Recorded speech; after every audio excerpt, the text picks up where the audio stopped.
அநியாயமாக தான் நடந்துகிட்டு இருக்கு. 10 வயசு புள்ளியவா கெடுக்கிறான். கஞ்சா எங்கேருந்து வருது? நீ ஆட்சி ஆடுறீல. சிங்க பொண்ணு ஒரு அது அடிக்கிறீங்க. சிங்க பொண்ணு இப்போ பெண்கள் தானே பாதிக்கப்படுது.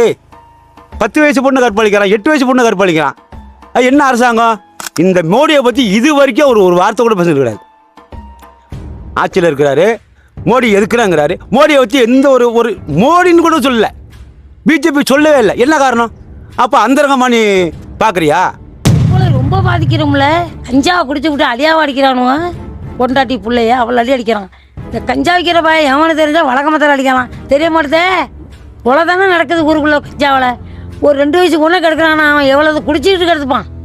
அதில் பேசுறதுக்கே வயிற்ற கொதிக்கிறீங்க. நம்ம பிக்கலைனாலும் இந்த ஒருத்தர் பிள்ளைகளை அப்படி கொள்றானோல இல்லைங்களா? டிவியில் பார்க்கறதுக்கு அவ்வளோ வேதனையாக இருக்குது. அப்பாவை காணும் அம்மாவை காணும்னு சொல்கிறவரெல்லாம் சுதந்திர தினத்தில் யாரை கொண்டாந்து முன்னாடி உட்கார வச்சார்? அவங்க யார்? புரோட்டோக்கால் என்ன? அங்கே யார்? அவங்க என்ன சட்டமன்ற உறுப்பினரா, பாராளுமன்ற உறுப்பினரா, இல்லை ஒரு அரசு அதிகாரியா, ஒரு ஐஏஎஸ்ஸா, ஐபிஎஸ்ஸா? தனக்கு வேண்டப்பட்டவர்களுக்கு, தனக்கு இப்போ சினிமாவோட உதவியவர்களுக்கான ஆட்சியாக நடைபெறுகிறதுடைய மக்கள் ஆட்சியாக இது இல்லை.